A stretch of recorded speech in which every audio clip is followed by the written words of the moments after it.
about spiritual warfare. And our message is out of Deuteronomy chapter 20, starting at verse 1. Deuteronomy chapter 20, starting at verse 1. The last of the Pentateuch.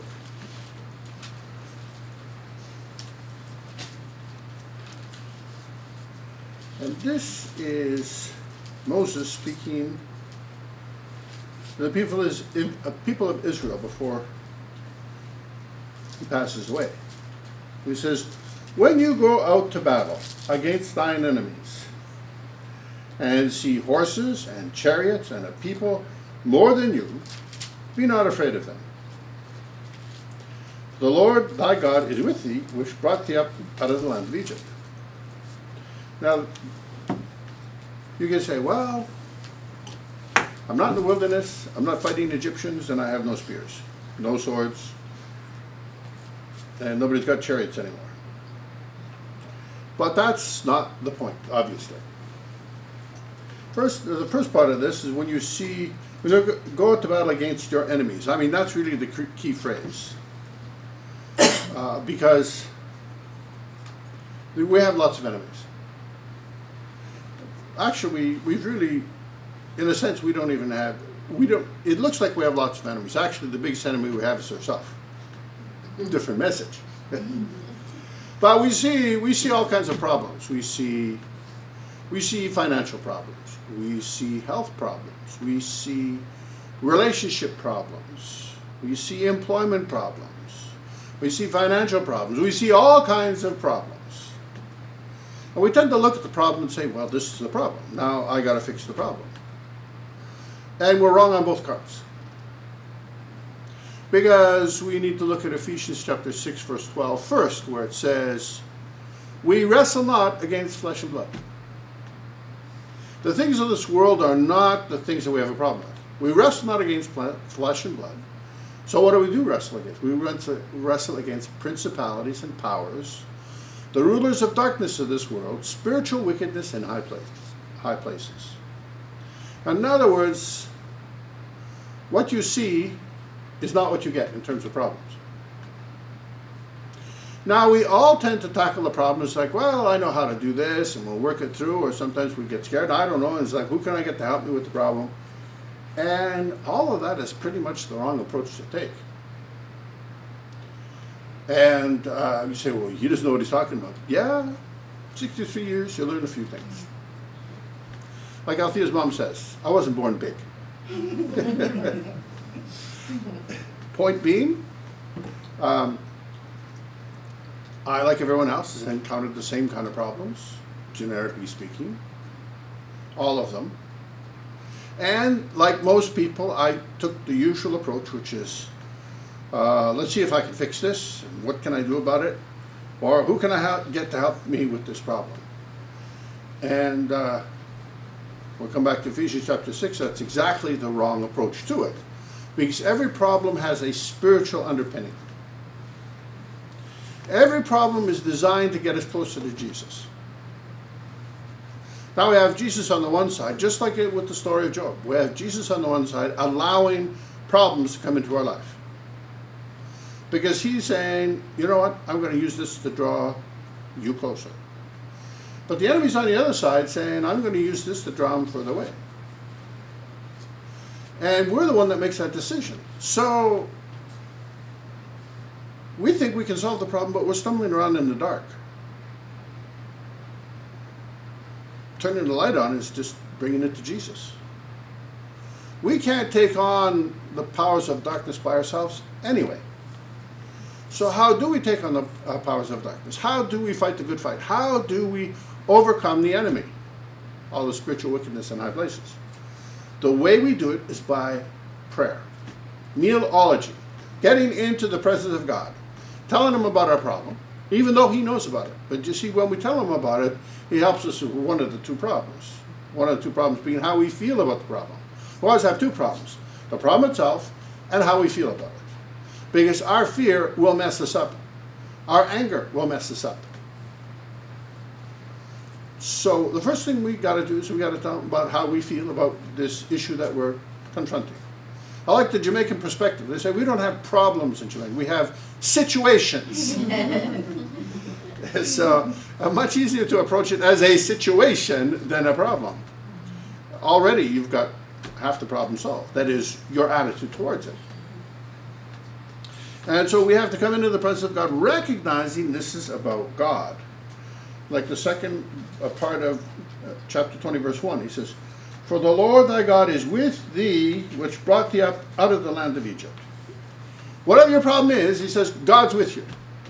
Right now, in the midst of your problem, where you think you're helpless, and you are, in the midst of your problem, he says, I'm there.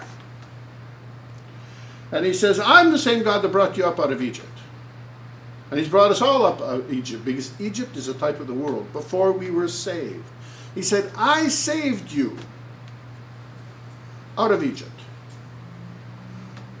And verse 2, he says, it shall be when you are come nigh into the battle, that the priest shall approach and speak unto the people. He doesn't say, I'm going to take you around the battle. I'm not going to take you so you don't have to face. He takes you through the problem. Always. Notice, never takes you around, he always takes you through. For a couple of reasons. First of all, he wants you to confront fear. Because fear is an idol. It's an idol because if you did trust God more than the problem, you would have fear. Sometimes it's a lack of faith, and sometimes it's outright unbelief. Now you might think, what's the difference? We understand faith. Faith is knowing that God's going to take care of the problem. You might not know how, might not know when, but you know God's going to take care of the problem. That's faith. A lack of faith is, I'm not so sure. I know he died on the cross for me. I know he's my Savior. But I don't know that he's going to take care of this particular problem for me. He might have taken care of it for other people. But I don't know he's going to take care of it for me. That's a lack of faith. But unbelief is, I know he's not going to take care of this one.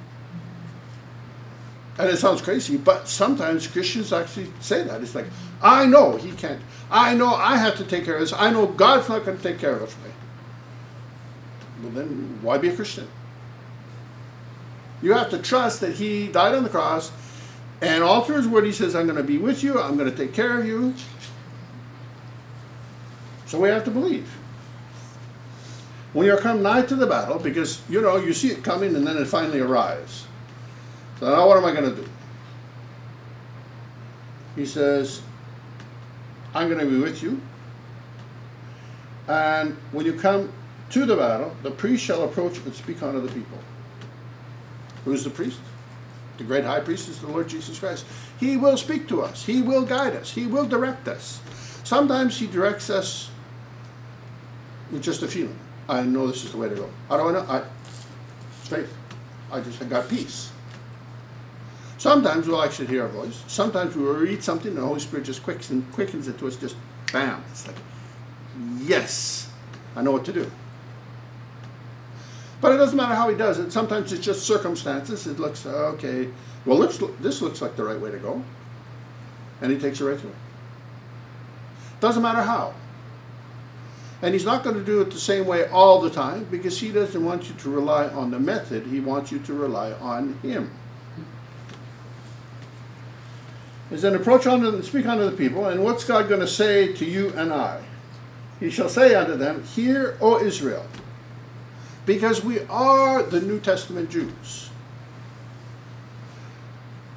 Hear, O Israel, you approach this day unto battle, and remember, whatever your problem is, that's not the real problem. The real problem is spiritual. When you approach this day unto the battle against your enemies, let not your hearts faint. So don't be scared. Fear not. Do not tremble, neither be ye terrified because of them. Why? The Lord your God is he that goes with you. We always tend to forget, when we're in the midst of the problem, it's like, but God's right next to me. He's there with me. He's there to help me. He's there to help me through the problem, but he's also there to help me with how I feel about it.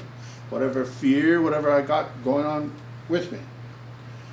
The Lord your God is he that goes with you to fight for you against your enemies to save you.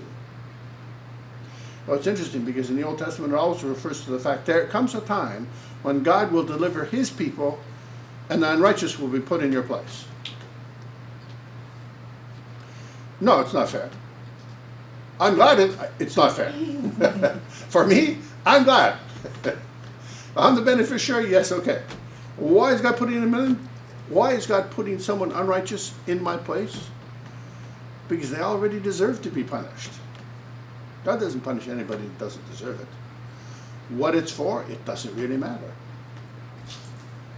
You have to trust, you have to believe that if you call yourself a Christian, that in whatever circumstance you are, however big the problem looks, you can't look at the problem. You have to look to Jesus, who is much bigger than whatever problem you might have. And know that he knew about this problem before it ever happened. And he's not worried about it.